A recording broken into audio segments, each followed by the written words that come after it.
नमस्कार, DD news पर आप सभी दर्शकों का स्वागत है। आप देख रहे हैं हमारा सांकेतिक समाचार। मैं हूं साइमा खान और मेरे साथ है मेरी सहयोगी बीना। तो नजर डाल लेते हैं सबसे पहले हेडलाइंस पर। भारत और साइप्रस के बीच राजनयिक प्रशिक्षण, नवाचार और तकनीक, उच्च शिक्षा जैसे कई क्षेत्रों में समझौता ज्ञापनों का आदान प्रदान। आतंकवाद के खिलाफ एक्शन के लिए संयुक्त वर्किंग ग्रुप बनाने पर दोनों देश हुए सहमत।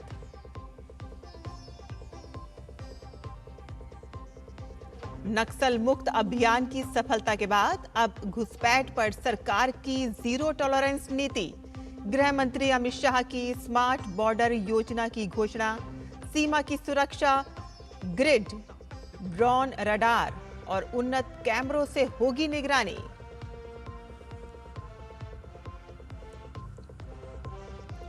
जोधपुर में रेलवे विकास का नया अध्याय शुरू। जोधपुर दिल्ली वंदे भारत एक्सप्रेस कोच की संख्या बढ़कर की गई 20।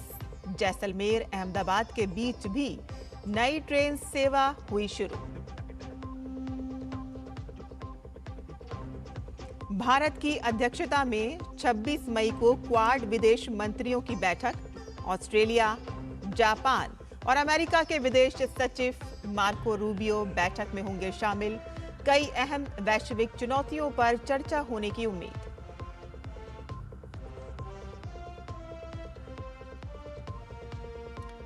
भारत ने अफगानिस्तान को भेजी मदद। टीकाकरण के लिए बीसीजी, टेटनस और डिप्थीरिया टीकों के साथ 20 टन की मदद भेजी।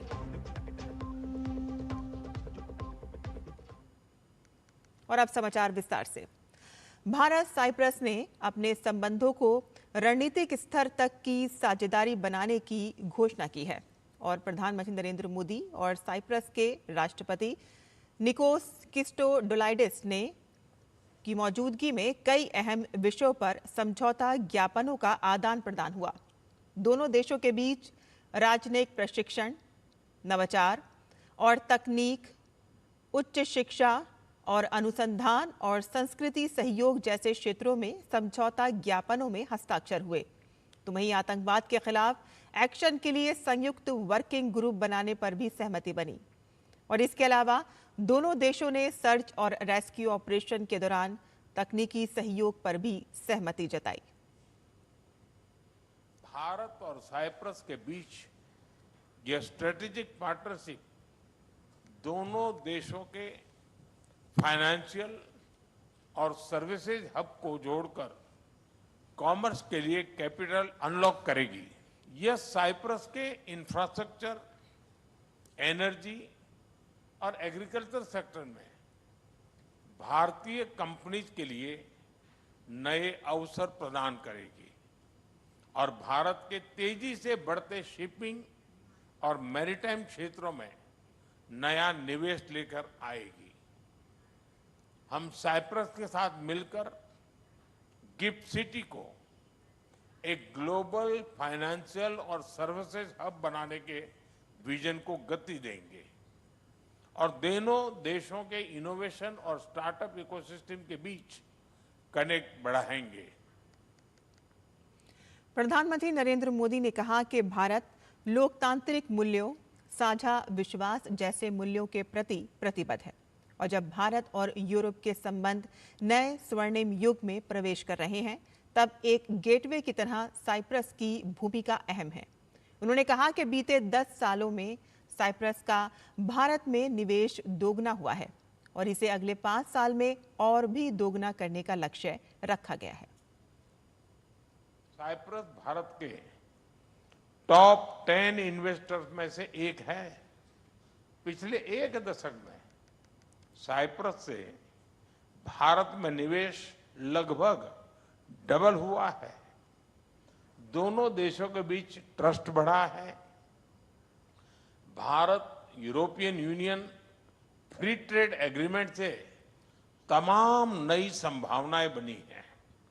इसका लाभ उठाते हुए हम अगले 5 वर्षों में इस इन्वेस्टमेंट को फिर से डबल करने का लक्ष्य रख रहे हैं और इस संकल्प को साकार करने के लिए आज हम अपने विश्वसनीय संबंधों को एक स्ट्रेटेजिक पार्टनरशिप के रूप में एलिवेट कर रहे हैं।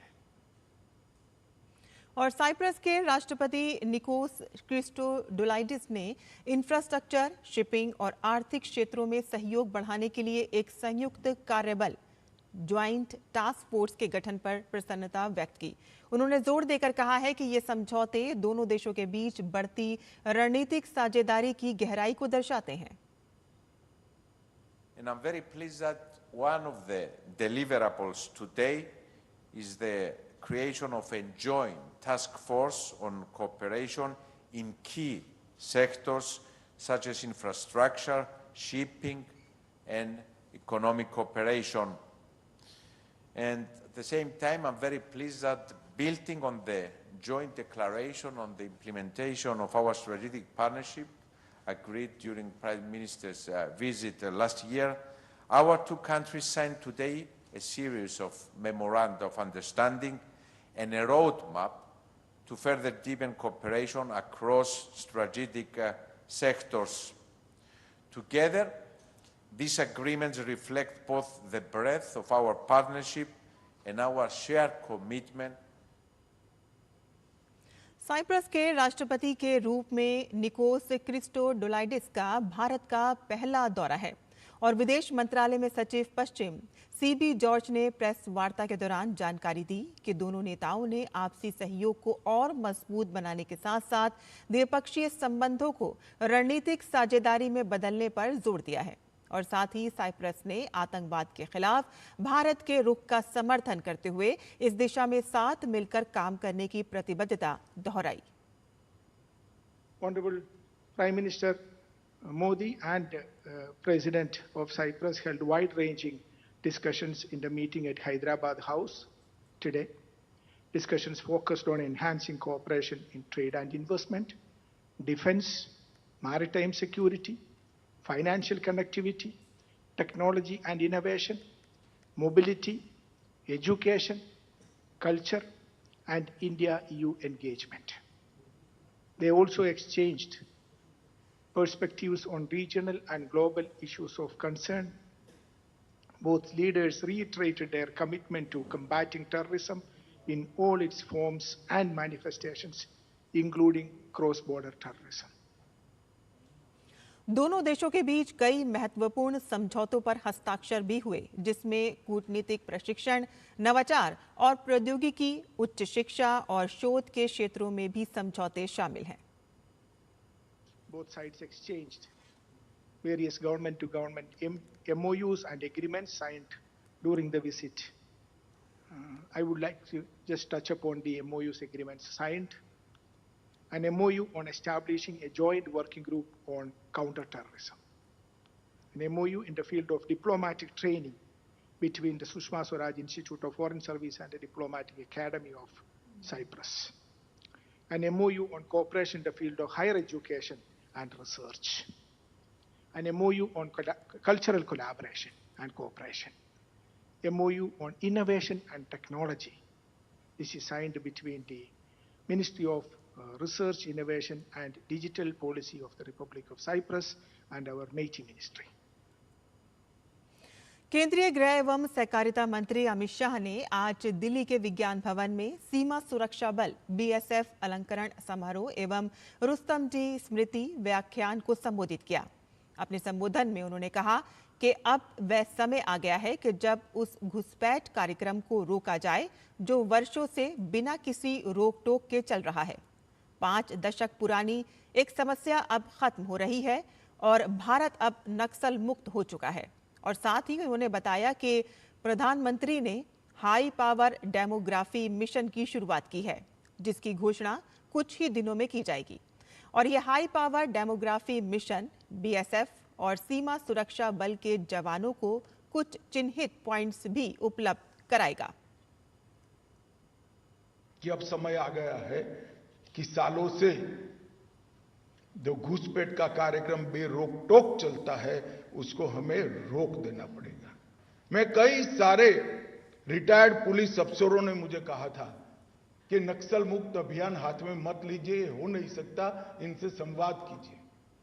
मुझे भी कहा था, माननीय प्रधानमंत्री जी को भी कहा था, मगर भारत सरकार अड़ग रही और 5 दशक पुरानी समस्या आज देखते देखते देखते समाप्त होकर भारत नक्सल मुक्त हो चुका है। और अब घुसपैठ के लिए भी बीएसएफ ने इसी दृढ़ता के साथ आगे बढ़ना चाहिए।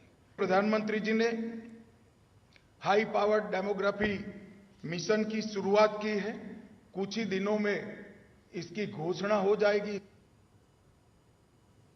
और इसके साथ ही गृह मंत्री ने कहा कि अब त्रिपुरा, असम और पश्चिम बंगाल में ऐसी सरकारें हैं जो अपनी नीति के तौर पर ये मानती हैं कि देश में कोई घुसपैठ नहीं होनी चाहिए। और आने वाले दिनों में हम गृह मंत्रालय में इन तीनों राज्यों के मुख्यमंत्रियों के साथ एक बैठक करेंगे और घुसपैठ को रोकने के लिए हम सुरक्षा की एक मजबूत परत तैयार करेंगे। अब त्रिपुरा, आसाम और पश्चिम बंगाल तीनों जगह ऐसी सरकारें हैं जो नीतिगत रूप से मानती है कि देश में घुसपैठ नहीं होनी चाहिए। आने वाले दिनों में तीनों राज्यों के मुख्यमंत्रियों के साथ गृह मंत्रालय में हम एक बैठक भी करने वाले हैं और घुसपैठ की दृष्टि से एक मजबूत सुरक्षा ग्रिड हम बनाने वाले हैं। मगर मेरा सीमा सुरक्षा बल से भी आग्रह है कि आप भी केवल सीमा की जगह अब डिस्ट्रिक्ट कलेक्टर से लेकर पटवारी तक, एसपी से लेकर पुलिस के थाने के इंचार्ज तक हमारा संवाद होना चाहिए और इनसे मिली हुई सारी इंफॉर्मेशन का उपयोग कर कर घुसपैठियों को निकालने की एक सुचारू व्यवस्था भी बनानी चाहिए। और साथ ही गृह मंत्री अमित शाह ने स्मार्ट बॉर्डर प्रोजेक्ट पर कहा कि भारत सरकार ने सुनिश्चित किया है कि 60वां वर्ष हम सीमा सुरक्षा बल को पूर्णतया एक डिजाइन के तहत ये 6000 किलोमीटर लंबी सीमा पर एक समान स्मार्ट बॉर्डर बनाने में तकनीकी सहायता भारत सरकार करेगी। और साथ ही गृह मंत्री ने कहा कि मैं सीमा सुरक्षा बल के जवानों को भरोसा दिलाना चाहता हूं कि 60वें साल में ही हम स्मार्ट बॉर्डर प्रोजेक्ट को शुरू करके बांग्लादेश और पाकिस्तान की पूरी सीमा को हम अभेद्य बना देंगे। भारत सरकार ने सुनिश्चित किया है कि 60वां वर्ष हम सीमा सुरक्षा बल को पूर्णतया एक डिजाइन के तहत ये 6000 किलोमीटर लंबी सीमा पर एक समान स्मार्ट बॉर्डर बनाने में तकनीकी सहायता भारत सरकार करेगी। मैं सीमा सुरक्षा बल के जवानों को भरोसा दिलाना चाहता हूं कि ये 60वें साल में ही हम स्मार्ट बॉर्डर प्रोजेक्ट को लॉन्च कर कर बांग्लादेश और पाकिस्तान की पूरी सीमा को हम अभेद करेंगे। पश्चिम बंगाल सरकार ने भारत बांग्लादेश सीमा पर बाड़ लगाने के लिए सीमा सुरक्षा बल बीएसएफ को जमीन सौंपना शुरू कर दिया है। बाड़ बंदी से घुसपैठ पर रोक लगेगी और सीमा पर कई तरह की अवैध गतिविधियों पर लगाम लगाई जा सकेगी। सरकार के इस कदम का राज्य के लोग स्वागत कर रहे हैं और उनका कहना है कि अब वो चैन की नींद सो पा रहे हैं और उनकी रोजमर्रा की जिंदगी आसान हो रही है। हम लोग पहले ये सरकार को हार्दिक शुभेच्छा, अभिनंदन, इसलिए जो हम लोग बॉर्डर में रह करके जो इतना दिन का परेशानी, इससे हम लोग को मुक्त मिल गया। हम लोग को बॉर्डर फेंसिंग के लिए हम लोग बहुत दिन से सोचे थे, लेकिन हो नहीं पा रहा था, किसी का वजह से नहीं हो पा रहा है। आज शुभेंदु अधिकारी जी बैठने का साथ साथ 10 दिन का अंदर वो बॉर्डर में जो लैंड ओपनिंग कर दिया, बीएसएफ को फ्री हैंड्स दे दिया, हम लोग सब ग्रामवासी एकदम पूरा आनंद से भर गया। और पश्चिम बंगाल में चुनाव के बाद कानून व्यवस्था की स्थिति को देखते हुए केंद्र सरकार ने बड़ा कदम उठाया है। सुरक्षा व्यवस्था को मजबूत करने के लिए राज्य में केंद्रीय सुरक्षा बलों की तैनाती 20 जून तक जारी रखने का फैसला किया गया है। राज्य में करीब 500 कंपनियां केंद्रीय सुरक्षा बलों की तैनात रहेंगी। केंद्र और राज्य सरकार दोनों ही कानून व्यवस्था बनाए रखने को लेकर सतर्क नजर आ रहे हैं। पश्चिम बंगाल सरकार ने केंद्र से केंद्रीय बलों की मौजूदगी के लिए अनुरोध किया था। फिलहाल राज्य पुलिस और केंद्रीय सुरक्षा बल संयुक्त रूप से अभियान चला रहे हैं। संवेदनशील जिलों और हिंसा प्रभावित इलाकों में लगातार फ्लैग मार्च और निगरानी बढ़ा दी गई है। बकरीद से पहले कलकत्ता हाई कोर्ट ने बड़ा फैसला सुनाते हुए पश्चिम बंगाल सरकार के उस नोटिफिकेशन को चुनौती देने वाली याचिकाएं खारिज कर दी हैं, जिसमें बकरीद के दौरान पशु बलि पर सख्त नियम लागू किए गए हैं। अदालत ने अपने आदेश में कई बातों को स्पष्ट किया है, तो वहीं अन्य पशुओं की कुर्बानी के संबंध में राज्य को छूट पर विचार करने को भी कहा है।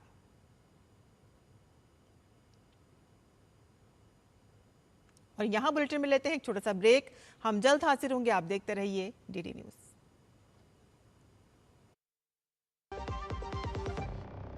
जब धरती चीर कर निकलता है लोहे का पत्थर और मिलता है मोंगिया के जोश से, फिर तपता है, पिघलता है और बनता है फौलाद। अब होता है सरिया सारी खूबियों के साथ। मोंगिया स्टील, मजबूत देश का मजबूत सरिया। फिर से लेट। बेटी का नया अकाउंट और मेरा केवाईसी भी अपडेट करना है। मैं यहाँ नूडल्स बना रहा हूँ और तुम बहाने बना रहे हो। अरे ये तो एकदम झटपट काम है। कैसे? अगर केवाईसी में कोई चेंज नहीं है या सिर्फ एड्रेस बदला है तो registered mobile, email, internet banking letter से सेल्फ डिक्लेरेशन करो। और चेंजेस हो तो घर बैठे video KYC, Aadhaar, OTP, e KYC से अपडेट करो। सिंपल। ये तो नूडल्स बनाने से भी आसान है। अभी आता हूँ। आरबीआई कहता है केवाईसी सुरक्षित बैंकिंग की ओर पहला कदम। और ब्रेक के बाद आपका फिर से स्वागत है। आप देख रहे हैं हमारा सांकेतिक समाचार। जोधपुर रेलवे स्टेशन पर शुक्रवार को रेलवे विकास का नया अध्याय शुरू हुआ। रेल मंत्री अश्विनी वैष्णव ने जोधपुर रेलवे स्टेशन पर कई विकास परियोजनाओं का शुभारंभ किया। उन्होंने केंद्रीय संस्कृति एवं पर्यटन मंत्री गजेंद्र सिंह शेखावत के साथ मिलकर जैसलमेर के नवनिर्मित कोच केयर कॉम्प्लेक्स का वर्चुअल माध्यम से उद्घाटन किया। और इसके साथ ही कार्यक्रम में जोधपुर दिल्ली वंदे भारत एक्सप्रेस को 8 कोच से बढ़ाकर 20 कोच किए जाने, जैसलमेर अहमदाबाद नई ट्रेन सेवा शुरू करने और कई अन्य रेल परियोजनाओं को हरी झंडी दिखाकर शुभारंभ किया गया।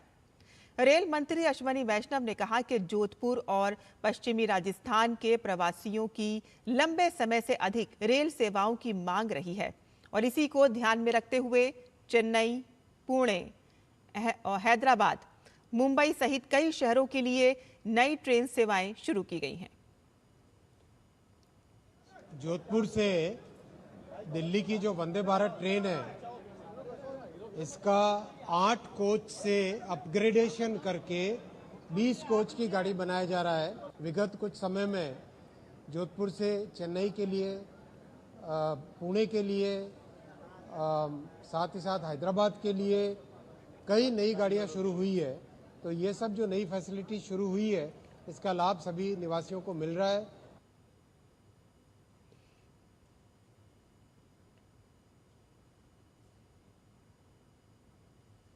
और अश्विनी वैष्णव ने राजस्थान में रेलवे के विस्तार को लेकर कहा कि राजस्थान में आजादी के बाद सबसे बड़े स्तर पर रेलवे कार्य चल रही हैं।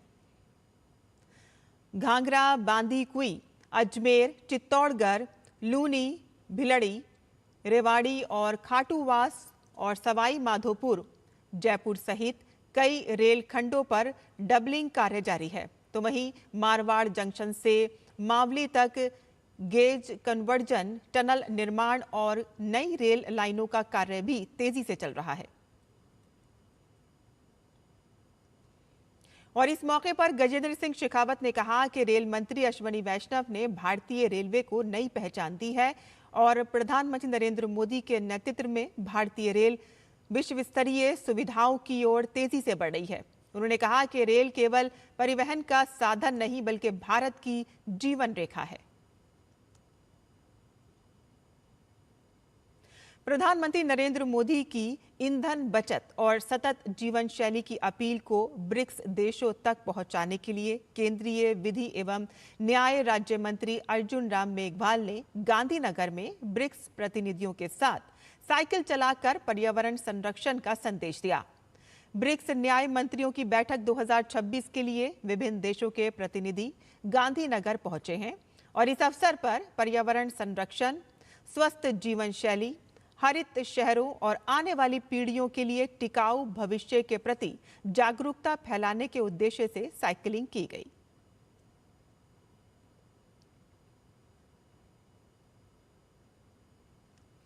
और चुनाव आयोग ने जून जुलाई में रिटायर हो रहे राज्यसभा सदस्यों की 24 सीटों के लिए द्विवार्षिक चुनाव कार्यक्रम घोषित कर दिया है।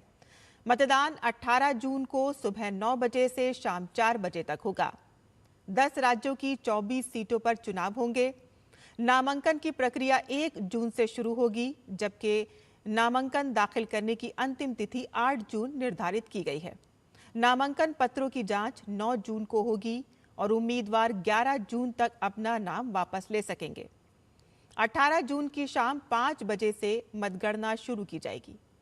पूरी चुनाव प्रक्रिया 20 जून तक पूरी होगी और आयोग ने निर्देश दिए हैं कि मतदान के दौरान केवल रिटर्निंग ऑफिसर द्वारा उपलब्ध कराए गए विशेष बैंगनी रंग के स्केच पेन का ही उपयोग किया जाएगा और किसी अन्य पेन से मतपत्र पर अंकित प्राथमिकता मान्य नहीं होगी। और जिन राज्यों की सीटों पर चुनाव होंगे उनमें आंध्र प्रदेश, गुजरात, झारखंड, मध्य प्रदेश, मणिपुर, मेघालय, राजस्थान, अरुणाचल प्रदेश, कर्नाटक और मिजोरम शामिल हैं। इन सीटों पर सेवानिवृत्त होने वाले प्रमुख सदस्यों में दिग्विजय सिंह, मल्लिकार्जुन खड़गे, परिमल नाथवानी और रमीला बारा समेत कई सदस्य शामिल हैं। दिल्ली एनसीआर समेत पूरे उत्तर भारत में लगातार मौसम का सितम जारी है और आगे आने वाले दिनों में और भी ज्यादा गर्मी का सामना दिल्ली एनसीआर वालों को करना पड़ेगा। हमारे सहयोगी अंकित मिश्रा ने मौसम विभाग के वरिष्ठ साइंटिस्ट से बात की है और आइए सुनवाते हैं कि उन्होंने क्या कहा है।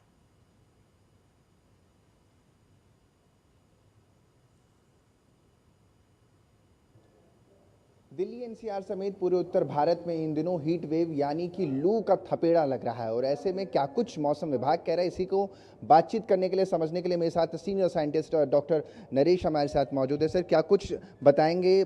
आने वाले दिनों की बात करें तो हमारा अनुमान यही है कि आने वाले 6 से 7 दिन ऑलमोस्ट इन स्टेट्स में यही सिनेरियो बना रहेगा।